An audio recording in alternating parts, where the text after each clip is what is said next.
안녕하세요. 여러분은 열리지라는 나무에 대해 들어보신 적이 있으신가요? 예전에 아내와 함께 등산에 간 적이 있는데 그곳에 두 나무가 뒤엉켜 하나의 나무가 되어 있는 걸 본 적이 있어요. 아내가 그 나무를 열리지라고 하더군요.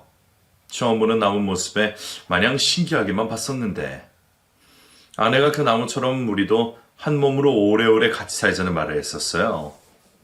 꼭 같이 하자고 했는데 그 말을 했던 사람은 약속을 지키지 않고 먼저 저 세상으로 떠났습니다. 많이 그립습니다. 보고 싶다고 찾아갈 수 있는 곳이 아니니까요. 그래서 그리움에 사무친 제 마음을 이곳에서 풀고 싶어 사연을 적어봅니다. 우리 부부의 이야기 시작해 볼게요. 아내와는 20대 어린 나이에 술자리에서 만났어요. 친구 생일에 다 같이 모여 한잔했는데 그때 동숙한 사람이지요. 친구 애인의 여자친구였는데 청순하고 조신한 모습에 제가 첫눈에 반해버렸어요. 그래서 그때 이후 졸졸 따라다니면서 사귀자고 했죠. 그때 아내는 저에게 별로 관심이 없었습니다. 그도 그럴 것이 당시 제가 좀 양아치처럼 행세하고 다녔거든요. 젊은 연기에 그게 멋있어 보여서 껄렁하게 하고 다니니 어느 여자가 저에게 호감이 생기겠습니까? 그런 것도 모르고 이렇게 멋있는 남자에게 왜 안 반하는지 이상하다는 생각이었죠. 저는 포기하지 않고 계속해서 아내를 쫓아다녔어요. 정말 귀찮을 정도로 따라다녔더니 마지못해 만나주더군요. 착한 마음에 매정하게 거절하지 못해서 여지를 준 것이 못난 저와 결혼으로까지 이어지게 된 겁니다. 그때 아내가 끝까지 저를 외면했다면 어쩌면 더 행복하게 살지 않았을까 하는 생각도 해요. 지난 세월 워낙 못난 남편이었기에 더욱 마음이 아픕니다. 우리는 연애를 하게 되었고 2년 정도 사귀었을 때 슬슬 지겨워졌어요. 제가 좋다고 따라다녀 놓고 마음이 식었다며 딴 여자를 만나고 질이 안 좋은 친구들이랑 도박도 하고 술에 쩔어지내며 여자친구의 마음을 아프게 했어요. 오빠, 오늘도 여기 있는 거야? 이제 집에 가자. 빌린 돈도 아직 다 못 갚았는데 또 이러면 어떡해. 시끄러워. 네가 뭔데 이래? 네가 내 마누라냐? 뭐야, 너 게임 할 거야 말 거야? 해. 할 거야. 좀 저리 가. 너 때문에 아무것도 안 돼 진짜. 오빠, 제발 나랑 같이 가자, 어? 저리 안 가? 좋은 말로 할 때서 꺼져라. 오빠. 담배 연기 자욱하고 남자들만 수두룩한 도박장에 여자친구는 어울리지 않는 사람이었어요. 술에 취하고 도박에 미쳐서 제정신이 아닌 사람들을 무서워하면서도 저를 데려가라는 의지 하나로 그 더러운 곳에 자기 발로 들어와 저를 챙겼어요. 잃은 돈 때문에 눈이 돌아간 저는 그런 여자친구의 모습을 보지 못하고 거슬리게 하는 게 마냥 짜증만 났었어요. 그래서 그 마음을 고마워하지 않고 저리 가라고 윽박만 질렀죠. 상처 입은 마음에 그 큰 눈에서 눈물이 흘렀지만 신경 쓰지 않았어요. 오히려 찡찡거리는 모습에 짜증만 났고요. 꿈쩍도 않는 저를 포기하고 빈손으로 도박장에 나서는 아내의 뒷모습이 눈에 들어왔지만 그저 후련하기만 했어요. 그 일이 있고 며칠 동안 여자친구에게서 연락이 없었어요. 제 전화를 받지도 않고 그때는 따로 연락하며 만나는 여자도 있었기에 이참에 헤어지면 되겠다 그런 못난 생각을 했어요. 하지만 돈도 없고 겉멋만 들은 저에게 여자들이 오래 붙어있을 리 만무했어요. 곧 다 떨어져 나가고 저 혼자 남았을 때 여자친구가 생각이 났습니다. 염치 없게도 다시 찾아갔어요. 혼자 남겨주고 보고 자꾸만 여자친구 생각이 났고 왠지 이 여자 놓치면 안 되겠다는 생각이 들었거든요. 주위의 지인들도 놓치면 안 된다고 그러고 그래서 비겁하게 다시 찾아갔어요. 연락을 받지 않으니 퇴근하는 시간에 길목에서 기다리다 마주쳤어요. 저를 보고는 안색이 바뀌더니 곧장 피해가더군요. 잠깐만 얘기 좀 하자. 오빠랑 할 얘기 없는데요. 미안하, 내가 잘못했어. 이제 네 말 잘 들을게. 우리 다시 만나자. 다시 만나자는 말을 나한테 하고 싶어요? 사람이 어쩜 염치도 없이. 나도 알아. 내가 잘못한 거. 한참 부족한 거 아는데 나한테는 너밖에 없어, 미안하. 사람 마음 가지고 장난치지 마요. 말은 싫다고 하면서 가던 길에 멈추고 눈물을 보이는 여자친구를 바로 안아줬어요. 너무 미안하고 이렇게라도 내 말을 들어줘서 고맙고 이번에 이 사람 놓치면 나는 끝장이란 생각까지 들었어요. 그동안 보이지 않았던 여자친구의 눈물이 그날 제 가슴 깊숙이 박혔고 이번이 마지막 기회라는 생각이 강하게 들었습니다. 그래서 마음 먹었어요. 다시는 이 여자 눈에 눈물 안 흘리게 하겠다고요. 정신을 차린 저는 그때부터 미친 듯이 돈을 벌었어요. 동네 양아치한테 일감을 주는 사람은 그닥 많지 않았지만 얼음집에서 얼음을 팔기도 하고 중국집에 배달도 하면서 돈을 버는 일은 닥친 대로 했어요. 다들 변한 저를 보며 어리둥절했고 갑자기 개과천선했다며 죽을 때가 됐냐고 말하는 사람도 있었어요. 그때 그렇게 열심히 돈을 벌었던 이유는 여자친구와 결혼이 하고 싶어요. 먹여 살린 능력이 있다는 걸 여자친구 집에 보여주고 당당히 결혼하겠다는 허락을 받고 싶었어요. 젊은 놈이 눈에 불을 켜고 돈을 버니 정말 벌리더라고요. 도박 때문에 빚진 게 있어서 버는 걸 다 모을 순 없었지만 1년이 지나서 얼추 방 한 칸 얻을 돈이 되었고 저는 여자친구에게 결혼하자고 했습니다. 솔직히 잘난 남자들 발톱에 때만큼도 안 되는 벌이었지만 그 여자와 꼭 결혼하고 싶었어요. 그래서 무대뽀로 밀어붙였고 결국 우리는 결혼을 하게 됐습니다. 연애를 꽤 오래 했지만 결혼을 했을 때 정말 행복했어요. 내 가족이 생겼다는 거, 내가 책임질 사람이 생겼다는 게 저에게 큰 의미였거든요. 어렸을 때 부모님이 헤어지시고 할머니 집에서 자란 저는 어딜 가나 천덕꾸러기였고 반기는 사람이 없었어요. 할머니 할아버지조차 저를 맡아 키우는 걸 버거워하셨고 귀찮아하셨으니까요. 어린 시절 저에게 집은 그저 잠자고 밥 먹는 곳, 그 이상도 그 이하도 아니었지만 결혼을 하고 나서는 완전히 달라졌어요. 집은 저에게 있어서 포근하고 다정한 곳이며 언제든 제가 쉴 수 있는 안식처 같은 곳이었어요. 그래서 가정을 잘 지키고 싶은 마음이 컸어요. 결혼을 하면서 아내는 직장을 그만뒀어요. 당시에는 결혼하면 직장을 그만두는 게 관례였기에 더 일을 하고 싶어도 할 수가 없었죠. 저도 닥치는 대로 일을 했지만 일당받는 일을 오래 할 수는 없어서 다른 수를 내야겠다 싶었어요. 뭘 하면 좋을까 고민을 하고 있는데 아내가 과일 트럭을 같이 해보자고 하더군요. 과일 장사? 장사 아무나 하나? 그거 힘들어. 세상에 안 힘든 일이 어딨어요. 이렇게 돈 벌어서 언제 집 사고 애 키워. 장사를 해야 큰 돈 벌 수 있대. 한 번도 안 해봤는데 우리가 할 수 있을까? 당신이나 나나 이렇게 젊은데 무슨 걱정이야. 우리 둘이 하면 다 잘 될 거예요. 그걸로 아내와 저는 과일 트럭을 장만해 장사를 시작했어요. 차를 살 돈도 여유치 않아서 덜덜거리는 낡은 트럭을 구해서 다녔고 하루 24시간 잠자는 시간 외에는 목이 좋은 곳을 물색해 다니며 장사를 했어요. 처음에는 남는 게 별로 없었어요. 처음 해보는 일이니 셈도 느렸고 과일이란 게 생물이라 보관이 오래되지 않았거든요. 잠시만 파는 게 늦으면 상품 가치가 떨어져 원가보다 낮은 금액으로 떨이를 해야 했어요. 그러니 남는 게 뭐 그리 많았겠어요. 몇 달 동안 생활비도 안 나오는 걸 보며 포기를 해야 하나 싶었지만 아내가 말렸어요. 겨우 몇 달하고는 포기하냐면서요. 벌이가 시원찮아 저는 때려치우고 싶은데 아내는 그러지 말라고 했어요. 분명 제대로 하면 돈이 될 거라면서요.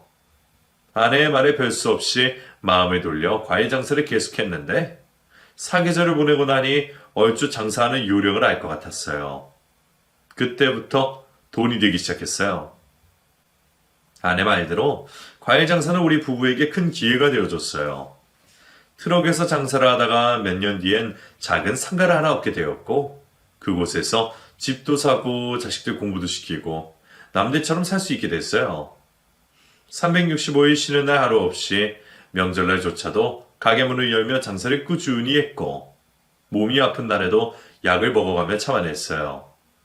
그렇게 하다 보니 가게의 단골도 늘고 동네에서 제일 유명한 과일 가게가 됐습니다. 그때는 돈통에 돈이 돌아가는 것도 모르고 일을 했어요. 그 정도로 바빴고요. 장사하느라 자식 둘 크는 것도 모르고 그렇게 살았어요. 아이들이 태어나자 장모님께 부탁을 드려서 맡겨놓고 과일 가게를 지켰어요. 애 낳은 지 한 달도 안 돼서 다시 일하러 나오는 아내를 보며 얼마나 미안하던지. 혼자 가게 일을 하니 매출이 떨어지는 건 당연했어요. 그걸 못 견디하던 아내는 핏덩이를 떼놓고 가게로 나왔고요. 돌아보면 정말 악착같이 그렇게 살았습니다. 없는 집에 시집와서 능력도 없는 저한테 코가 끼어서 평생 고생만 했어요. 아내는 인건비를 제일 많이 아까워했어요. 직원을 써서 일을 시켜보면 본인 마음에 안 드는 거죠. 그래서 다시 손을 보고 정리를 했어요. 그러니 직원을 쓰나마나 상황이 되니 결국 자신이 다 하더군요. 새벽 시장부터 마감까지 하루 종일 가게를 지키고 있으면 힘이 들 텐데도 절대로 먼저 집에 들어가는 일이 없었어요. 그렇게 열심히 매일을 살았고 아이들이 다 자랄 때쯤 저희는 제법 큰 청과상을 운영하게 되었어요. 청과상도 아내가 하자고 해서 했는데 과일만 팔아서는 더 이상 안 되겠다며 그동안 벌었던 거 다 투자해서 청과상사를 하게 됐어요. 전 재산을 다 털어서 시작했기에 솔직히 저는 많이 불안했어요. 이미 동네에 큰 청과상이 있었거든요. 우리보다 훨씬 빨리 자리 잡은 곳이라 너무 늦은 건 아닌가 걱정이 됐는데 아내에게 미래를 내다보는 해안이 있는 건지 장사가 생각보다 잘 됐고 이미 있던 청과상보다 손님이 더 많아지기 시작하더니 결국 그 상사는 문을 닫게 되었어요. 그래서 우리 가게가 동네에서 유일한 청과상이 되었고 그때부터 월급 점장을 두고 저희는 일선에서 물러나게 됐어요. 당신이 점장 두져갈 줄은 몰랐어. 남의 손에 일 맡기는 사람이 아닌데 어떻게 그런 결심을 했어? 우리도 이제 나이 들어서 몸 힘들잖아요. 당신도 허리 아파서 일하는 거 무리고. 아이, 몸 아픈 거야 하루 이틀 일인가? 그래도 할 건 해야 한다고 해놓고. 그땐 그때고요. 이젠 이만큼 해놨으니 시험이 해도 될 것 같아서 그래요. 그래. 잘 생각했어. 이제 우리도 남들처럼 돈 쓰며 살자. 너무 일만 하면서 살았어, 당신. 그래요. 우리도 이제 누리면서 살아요. 어쩐 일인지 돈 쓰자는 말에도 그러자 하고 놀러 가자는 말에도 그러자 하는 게 이상했어요. 절대로 허투루 돈 쓰는 사람이 아닌데 농담 삼아 하는 말을 다 들어주는 거죠. 뭔가 평소랑 다르다는 느낌은 들었지만 그저 이 사람도 나이를 먹어가나 보다 그렇게 여겼어요. 나한테 털어놓지 못하는 이야기가 있다는 걸 전혀 눈치채지 못하고요. 아내가 저에게 숨긴 비밀을 알게 된 건 일을 쉬게 된 지 보름 후였어요. 한 번도 단 둘이서 여행을 간 적이 없었는데 처음으로 기분 전환 삼아 산을 찾았어요. 산길을 둘러 산책로가 깔려있는 곳이었는데 높지 않아서 걷기가 좋은 곳이었죠. 그곳에서 아내와 함께 열리진 나무를 보았어요. 종이 다른 두 나무가 얽혀있는 건 희귀하다고 안내문에 적혀 있었는데 그 나무를 보며 아내가 말을 했죠. 여보, 정말 신기하죠? 그러게 희한하네. 나무가 서로 어깨동무하고 있는 것 같기도 하고. 얼마나 서로를 위하면 두 나무가 저리 한 몸이 되어 있을까요? 아무도 떼어놓을 수 없도록 꽉 붙들고 있는 게 사람 같구만 그래. 우리도 저 나무처럼 끝까지 함께 했으면 좋겠어요. 당연하지. 나는 이제 당신 없으면 못 살아. 당신도 그렇지 않아? 네, 그럼요. 저는 열리지 나무가 그저 신기해서 쳐다봤지만 아내는 왠지 슬픈 눈빛으로 그 나무를 바라보고 있었어요. 그 눈빛이 너무 슬퍼 보여서 이상하게 느껴지긴 했지만 갱년기 때문에 그러나 싶어 그냥 넘겼어요. 산길 끝까지 갔다가 장거리로 온 탓에 그 근처에 숙박을 하기로 하고 숙소에 들어가 쉬는데 식사도 제대로 못하고 사람이 영 이상하더군요. 피곤해서 그렇다고는 하지만 안색이 너무 안 좋았어요. 그 밤에 집으로 돌아가야 하나 고민하고 있는데 아내가 갑자기 복통을 일으켰어요. 여보, 왜 그래? 미연아! 나 너무 아파. 아파, 여보. 어디가? 배가 아파? 여보, 나 좀 살려줘, 여보.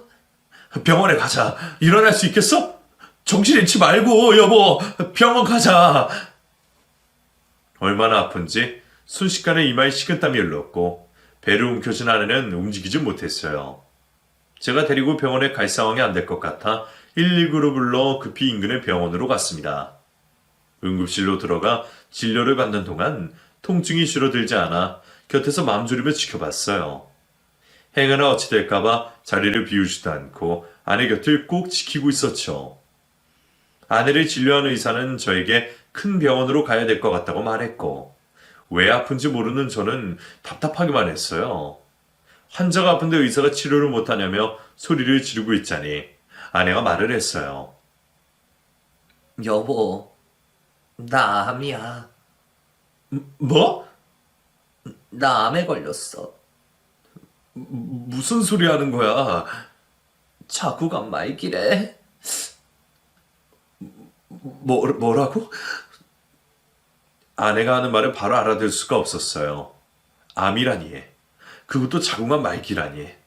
내 아내가 왜, 멀쩡한데 왜 암이라고 하는 건지 믿을 수가 없었어요. 장난치지 마. 무슨 암에 걸렸다고 이러는 거야. 저번에 병원에 갔을 때 검사 다 했어. 그걸 왜 이제 얘기해? 그럼 바로 수술을 해야 했잖아. 수술이 안 돼. 왜 수술이 안 돼? 말이 되는 소리를 해. 전이가 다 됐대. 여보, 나 죽는데, 여보. 의사가 나 죽는댔어. 아내는 울음을 터뜨렸고 저는 화가 나서 견딜 수가 없었어요. 내 아내가 왜?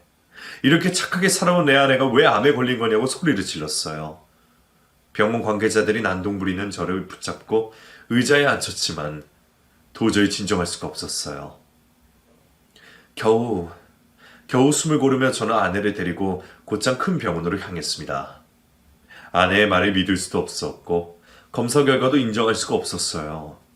밤을 새워 큰 병원으로 가서 아내를 다시 검사했습니다.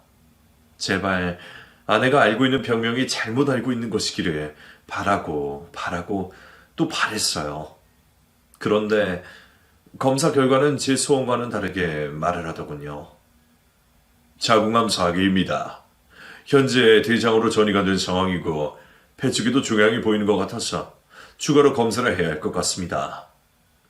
그럼 내 아내가 진짜 자궁암이라는 거예요? 네. 예후가 좋지 않습니다. 수술은요. 수술하면 나을 수 있죠. 전이가 되지 않았다면 희망할 수도 있었을 텐데 지금 현재 상황에선 확답을 드리기가 어렵습니다. 뭐라고? 네가 그러고도 의사야? 의사면 병을 고쳐야지. 그런 말이 어딨어? 보호자분 진정하시고 내가 진정하게 생겼어? 어? 보호자분 여기서 이러시면 안 됩니다. 이건 또 오란 말이야. 아내는 암에 걸렸고 너무 늦게 발견해 손을 쓸 수가 없는 상황이었어요. 그동안 몸이 안 좋다는 말을 여러 번 했고 그때마다 병원에 가라고 했지만 하루하루 일에 치여 살다가 보니 병원을 멀리하게 됐어요. 자꾸 시기를 놓치는 아내를 보며 저러면 안 되는데 생각을 했지만 저도 바쁘게 하루를 살다 보니 끝까지 챙기지 못했고요. 대수롭지 않게 넘겼던 그 순간이 결국엔 우리 부부에게 큰 화가 되어서 돌아오게 되었어요. 길어봤자 1년이라는 의사의 말, 그것도 최대한 길게 본 거고 6개월도 못 살 수 있다는 말에 저는 억장이 무너졌어요. 받아들이기에 너무나 버거운 현실 앞에서 어쩔 줄은 모르고 몸부림을 쳤습니다. 하지만 그런 저와 달리 아내는 담담하기만 했어요. 받아들이지 못하고 괴로워하는 저와 반대로 아내는 모든 것을 받아들이고 앞날을 준비할 뿐이었어요. 이왕 이렇게 된 거 누구 탓을 하겠어. 내 몸 돌보지 못한 내 탓이지. 현수야, 민수야, 엄마가 이렇게 먼저 가게 돼서 정말 미안하다. 엄마, 그런 말씀 마세요. 우리는 끝까지 엄마 병 고칠 거야. 그래 엄마, 아직 끝난 거 아니야. 내가 무슨 수를 써서든 엄마 병 고칠게요. 이렇게 엄마 보낼 수 없어요. 울긴 왜 울어. 사람은 어차피 다 죽어. 엄마가 좀 빨리 갈 뿐이지. 그래도 너희들이 이렇게 다 자란 모습 보고 가서 엄마는 너무 감사해. 엄마가 일한다고 너희들 많이 못 돌봐줬지. 늘 미안해하고 있었어. 아니야. 엄마 우리한테 해준 게 정말 많아. 형편 어려서 힘들게 공부하는 애들이 얼마나 많은데 우리는 엄마 아빠 덕분에 너무 편하게 공부했어. 우리가 더 고마워요. 그렇게 생각해줘서 고맙다. 우리 현수 민수 장가 가는 거 봐줘야 하는데 미안해서 어쩌나?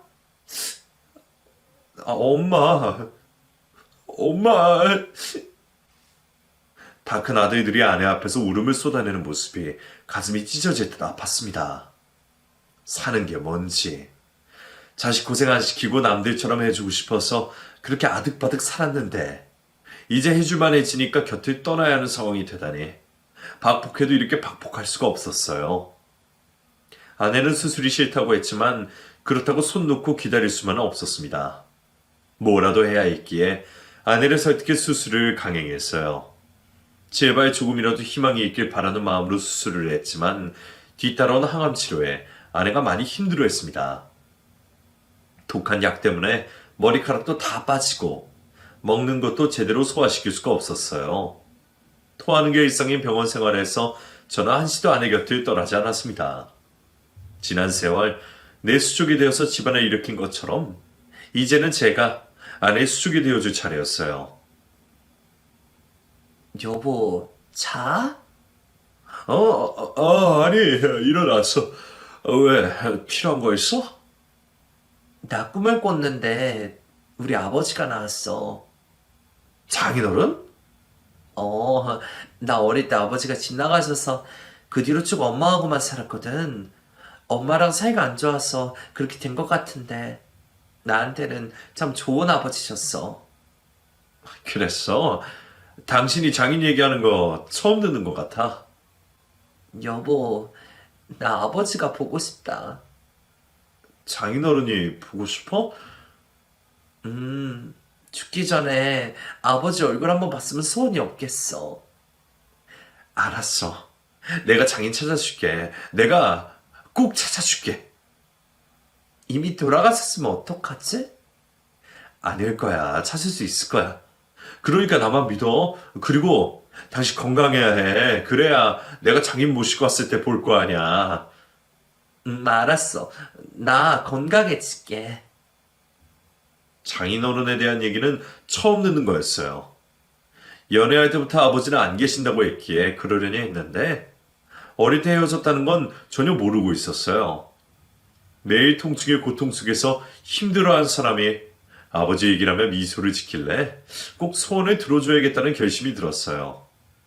그리고 보고 싶은 아버지 얼굴을 보면 다시 힘이 나서 병에 호전될지도 모르는 일이니까요. 학교 선생님을 하는 아들이 휴직을 하고 엄마를 돌보기로 했어요. 아들에게 아내를 맡기고 저는 장인을 찾아 나섰죠. 어디에 있는지 행방도 모른 채 초본에 있는 주소만 가지고 무작정 찾아 나섰어요. 아내는 돌아가셨을지도 모른다고 했지만 예감에 살아계셨을 것 같아요. 그래서 희망을 놓지 않고 찾아다녔습니다. 찾기 시작했을 때는 한두 달이면 성과가 있을 것 같았어요.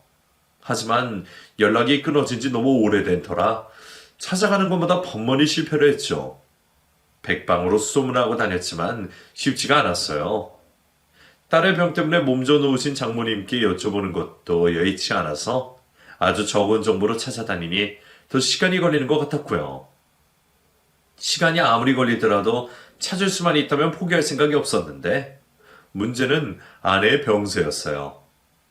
아내가 기다려주기만 한다면 무슨 수를 썼었든 찾겠는데 안타깝게도 병이 점점 깊어지고 있었어요.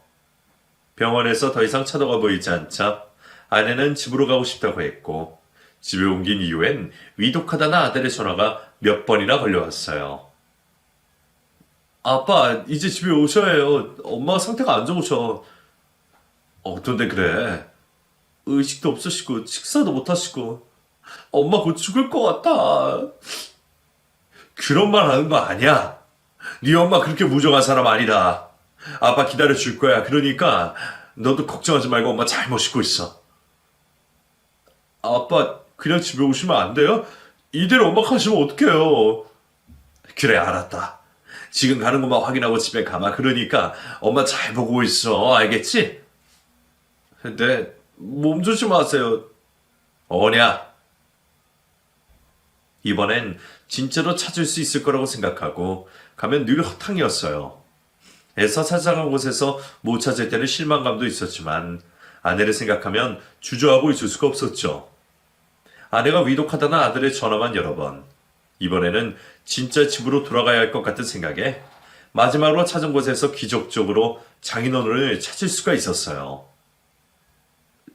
저기 어르신, 혹시 조남이 박민자 환자 맞으십니까? 내가 박민환인데 누구시오? 드디어 만났네요, 장인어른. 뭐? 장인어른? 박미연이라는 딸이 있으시죠? 제 처입니다. 미연, 우리 미연이 얘긴가? 네, 맞습니다. 우리 미연이가 날 찾아 이 애비를. 네, 아주 많이 보고 싶어 합니다. 그래, 그랬구나. 장인어른은 딸이 찾는다는 말에 눈물을 글썽이며 아내의 이름을 몇 번이나 되뇌이셨어요. 자기는 여든이 훨씬 넘은 나이에도 꼿꼿하셨고 정정한 모습을 보며 일찍 병이 든 아내가 제 탓이 확실한 것 같아 마음이 더욱 무거워지더군요. 내가 고생을 많이 시켜서 병이 난 게 맞는 듯 했어요. 천근만근 무거워지는 마음을 추스리며 장인에게 서둘러 본론을 얘기했어요. 아내에게 시간이 많지 않기에 한시가 바빴으니까요. 장인어른, 저와 함께 아내를 보러 가주십시오. 우리 미연이가 아직도 예비를 잊지 않고 있어준 건 고마우나 내가 무슨 낯으로 그를 봐. 장인어른, 그러지 마시고. 나는 나설 수가 없어. 무슨 낯으로 그를 보겠나. 장인어른, 시간이 없습니다. 그게 무슨 말인가? 저는 아내의 병에 대해 장의 있게 말씀드렸어요. 그리고 시간이 얼마 남지 않았다는 말도 해드렸더니 장인은 털썩 주저앉아 울음을 쏟아내기 시작하셨어요. 애비 없이 크면서 얼마나 고생이 많았겠냐며 저처럼 본인 때문에 아내가 아프다면서 자책을 하셨어요. 그 울음소리가 너무나 애처로 저도 눈물이 왈칵 쏟아졌고 저도 장인을 붙들고 눈물을 쏟아냈어요. 괴로운 마음이야 장인도 저도 같은 마음이었어요. 하지만 오래 지체할 수가 없었습니다. 조금이라도 빨리 장인을 모시고 아내에게 가야 했어요. 장인은 딸이 아프다는 말에 서둘러 나설 채비를 하셨고 우리는 그렇게 아내를 보러 차를 몰았습니다. 급하게 집으로 돌아서니 아들이 반갑게 맞았어요. 처음으로 외할아버지를 보고 공손하게 인사를 드리는 아들들을 보는 장인의 눈빛이 촉촉히 젖어들었고 이윽고 누워있는 딸을 보고 장인은 무너져 내렸어요. 미연아. 아버지? 내가 왔어. 너를 보러 내가 왔다. 아버지, 오랜만인데 이런 모습이라 죄송해요. 아니다, 아니야. 네가 미안할 건 아무것도 없다. 다 이 못난 애비 때문이지. 아버지, 많이 늙으셨네요. 그랬지?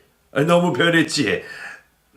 그래도 우리 아버지, 여전히 미남이시네.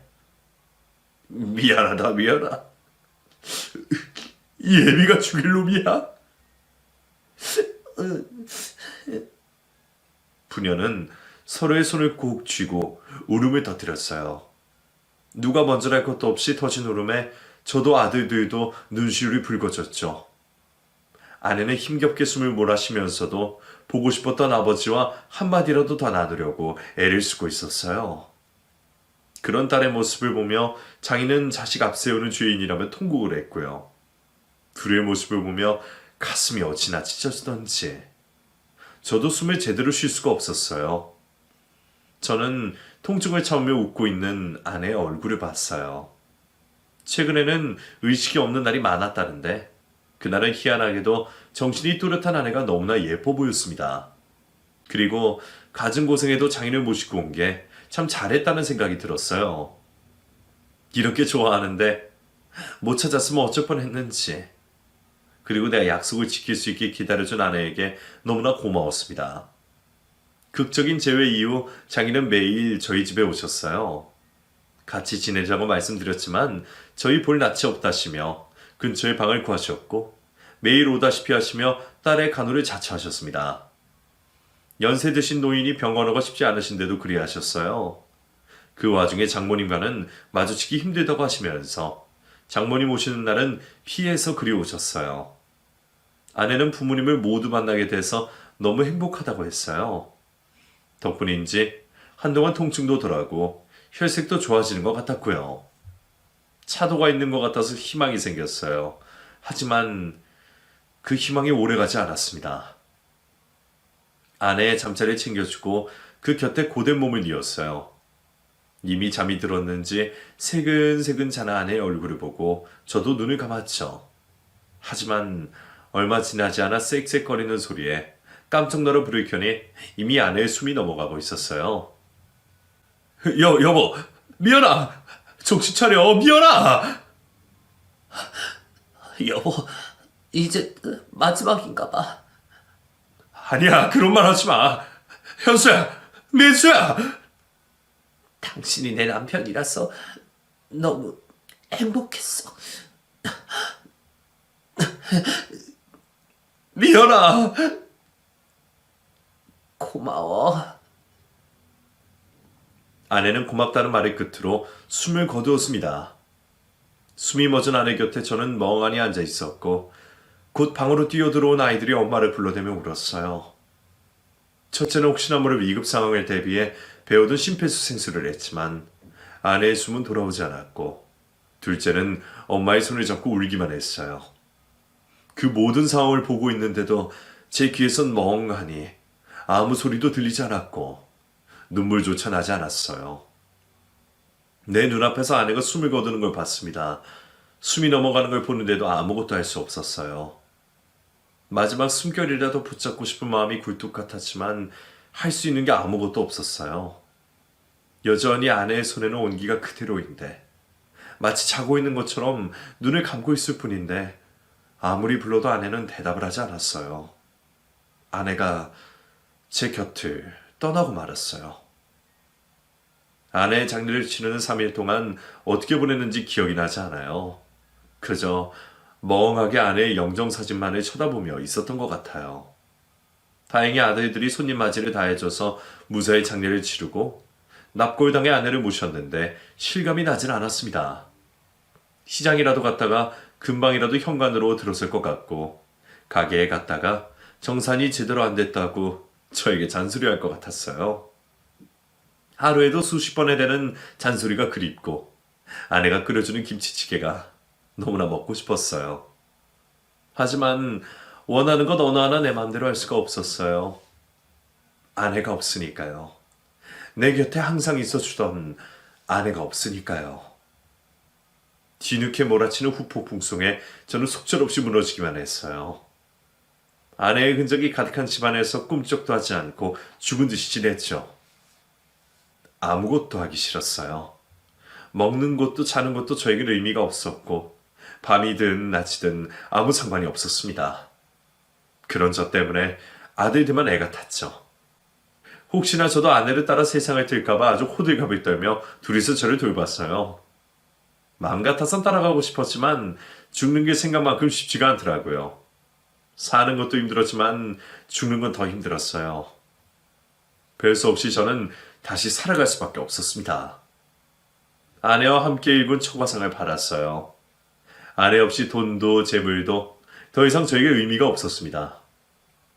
아내가 살아있을 때 자식들 장가갈 집 한 채씩은 다 준비해뒀기에 미련 없이 정리를 해버렸어요. 그리고 다시 칩거 생활이 시작되었죠.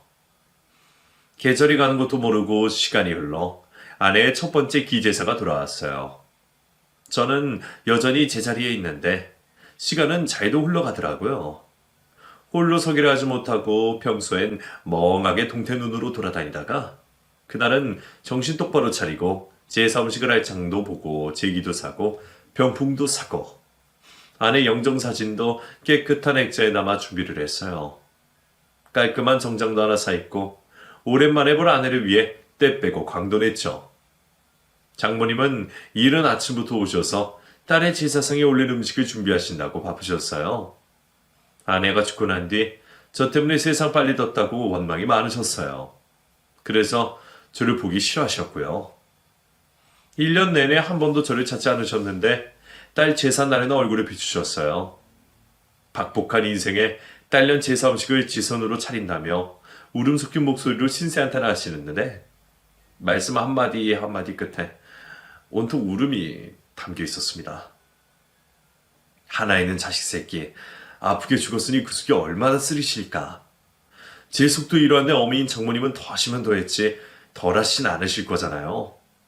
저 또한 죄인된 마음으로 묵묵히 장모님 하시는 말씀을 듣고 있었어요. 장모님의 욕이 끊이진 않고 흘렀지만 한편으로 오랜만에 아내 얘기가 여기저기 들리니 저는 좋기만 했어요. 그리고 그날 밤에 제사밥 먹으러 아내가 올 거란 걸 아니까 기분도 좋았고요. 제사를 지낼 시간이 다 되어 한상 가득 음식이 차려졌어요. 아들들도 일찍이 들어와 제사상 차리는 걸 도왔고 엄마의 첫 제사에 멀끔하게 옷도 챙겨 입었고요. 분주하게 오가는 모습을 보며 거실 한켠에 앉아 아내의 영정사진을 보고 있는데 누군가 현관 비밀번호를 누르는 소리가 났어요. 김서방, 누가 올 사람 있나? 아니요, 누구지? 아버지, 왜 초인종 안 누르고 비밀번호 바로 눌러요? 도둑인 거 아니에요? 초인종을 누르는 게 아니라 비번을 누르는 소리가 나니 다들 깜짝 놀라서 현관문만 바라보고 있었어요. 집 비번을 누를 사람은 가족밖에 없는데 그 가족은 집안에 다 있었으니 어리둥절할 뿐이었죠. 문득 떠오르는 사람이 있었지만 저는 잠자코 기다렸어요. 이윽고 비번이 풀리면서 문이 열리고 집안에 들어온 사람은 다름 아닌 장인어른이었죠. 이게 누구야? 귀신이야, 사람이야? 이 인간이 여기 왜 나타나? 김서방, 이게 어찌된 일인가? 아버님 오셨어요. 아버님? 둘이 만난 적이 있어? 오랜만일세, 김서방. 뜬금없이 나타난 장인어른을 보고 장모님을 기함을 하셨고 저는 반갑게 인사를 했어요. 장인어른을 아는 체 하는 저를 보고 장모님의 얼굴이 심하게 일그러지셨죠. 장인어른은 장모님을 마주하고 멋쩍은 듯 현관 앞에서 더 이상 집 안으로 들어오지도 못하고 서 계셨고 아이들은 외할아버지를 맞으며 인사를 하고 있었어요. 장모님은 그 모든 광경을 보고 너무 놀라서 황당해하셨어요. 현수, 민수도 인간 안면이 있는 거냐? 도대체 우리 애들한테 무슨 짓을 하고 다닌 거야? 김서방 이건 아니지. 나한테 자네가 이러면 안 되지. 어머님 진정하세요. 내가 진정하게 생겼나? 저 인간이 어떤 인간인데 저 자식 버리고 지 살게만 찾은 인간이야. 그런데 감히 여길 찾아와 무슨 낯짝으로 나가. 당장 나가. 어머님 진정하세요. 제가 다 말씀드릴게요. 무슨 말? 집사람이 장인어른을 찾았어요. 뭐? 미연이가? 네. 그래서 제가 장인어른을 모시고 왔습니다. 애들 엄마가 마지막 소원이라고 했어요. 우리 미연이가 그런 말을. 세상에. 장모님은 아내가 아버지를 보고 싶어 했다는 말에 바닥에 주저앉으셨어요. 그리고 가슴이 치며 울기 시작하셨어요. 아이고, 우리 불쌍한 미연이 애비한테 버림받고 그게 얼마나 가슴에 사무쳤으면. 죽기 전에 지 애비를 보고 싶다고 해. 미연 엄마. 나 부르지도 말어, 끔찍한 인간아. 네가 그렇게 집 나가고 나랑 미연이랑 얼마나 힘들게 살았는지 알아? 세상에 지 새끼 버리고 가는 애비가 어디 있어. 나하고 미연이가 어떻게 살든 신경도 안 썼잖아. 지밖에 모르는 인간, 이기적인 인간아. 그때는 내가 너무 어렸어. 그것도 변명이라고 해? 장모님은 지난날이 생각나시는지 악에 받쳐 소리를 지르셨어요. 그 모습을 가만히 보시던 장인어른은 갑자기 장모님 앞에 무릎을 꿇고 사죄하셨어요. 미안해요. 내가 100번 사죄해도 모자라지. 마음이 안 풀리겠지만 지난날 내 행동 정말 미안합니다. 미안하다고 말만 하면 다냐고. 내 억울한 인생 그 한해 누가 다 풀어줘. 정말 미안해요. 정말 미안해. 장인어른은 통곡하는 장모님 곁에서 계속 미안하다는 말만 되풀이하셨어요. 백발의 노인이 무릎까지 꿇고 아내에게 용서를 구하고 있었어요. 장모님은 그쪽으로 눈길도 돌리지 않고 흐느껴 오시기만 했고요. 그럼에도 장인은 끊임없이 사과를 하셨어요. 결국 손이 풀리진 않았지만 마지못해 장모님은 사과를 받아주셨고 장인어른은 고맙다고 했습니다. 상황이 진정이 되고 드디어 아내의 첫 제사가 조용히 치러졌어요. 아들들도 한 명씩 엄마에게 출잔을 올렸고 저도 보고 싶은 아내에게 잔을 올렸어요. 부디 그곳에서 아픔 없이 행복하길, 지난 고통들 모두 잊고 행복하게만 지내길 그리 빌었어요. 그날 첫 제사를 지내며 아내가 기분 좋게 다녀간 것 같은 느낌이 들었어요. 자신이 사랑하는 사람들이 모두 모인 자리에서 맛있게 제사밥을 먹고 간 것 같아 마음이 편안했는데 그날 꿈에서도 웃는 아내가 나왔거든요. 아픈 모습 하나도 없이 20살 그때의 예쁜 모습으로 다녀간 아내. 고통도 슬픔도 없는 곳에서 행복하게 지내고 있을 거라는 걸 저는 믿고 있습니다. 그 뒤 아내의 제삿날마다 장인어른과 장모님이 오셨어요. 1년에 한 번씩 꼭 오셔서 서로의 안부도 묻고 그리운 딸 생각도 하며 시간을 함께 보내셨어요. 첫 만남에 그리도 화를 내시던 장모님은 같이 늙어가는 옛 남편을 부드럽게 바라봐 주셨고 그날만큼은 서로의 살아온 인생 얘기를 하며 동무처럼 지내셨어요. 그렇게 매년 힘든 걸음을 해주시던 장인어른은 몇 년 뒤 돌아가셨어요. 그리고 장모님은 아직도 딸의 제삿날에 저희 집에 찾아오십니다. 이제는 연세가 많아서 다니시는 게 힘들어 하세요. 기운이 되실 때까지는 오시겠다고 하셨지만 그것도 얼마 남지 않은 것 같습니다. 아내를 보낸 지 10년이 넘어가는 지금 아들들은 장가를 가고 자식도 낳고 가정을 꾸려 행복하게 살고 있어요. 아내와 함께 마련해둔 집에서 각자의 가정을 꾸려 열심히 살고 있죠. 아내의 제삿날이면 두 며느리가 집으로 와 정성스럽게 음식을 준비하고 손주들이 아내의 제사상에 절을 올리고 있습니다. 그 모습을 보고 있으면 뿌듯해져요. 아내와 내가 일군 가정에서 또 가정이 만들어지고 자손이 태어나는 모습에 흐뭇할 뿐입니다. 저는 아직도 아내와 살던 집에서 홀로 지내며 아내를 그리워하고 있어요. 이제는 슬픔보다는 아련한 그리움으로 남아 추억을 벗삼아 살고 있죠. 누군가는 아직 살 날이 많은데 세장가 가라는 말도 해요. 그럴 생각이 전혀 없다고 하면 저더러 한심하다는 말도 하더군요. 죽은 와이프를 아직도 끼고 산다고요. 저는 그렇게 말하는 사람이 더 한심하게 느껴져요. 평생 곁에 있는 사람을 소중히 할 줄 모르고 살 테니까요. 진정으로 아낀다면 그런 말을 할 수 없다고 생각해요. 그렇죠? 남은 평생 먼저 간 아내만을 그리워하며 살 겁니다. 몸은 비록 멀어졌지만 마음만은 열리진 나무처럼 여전히 하나니까요. 우리는 끝까지 하나입니다. 제 이야기는 여기까지입니다. 긴 이야기 들어주셔서 고맙습니다. 부디 곁에 계신 분과 행복하시길 빕니다.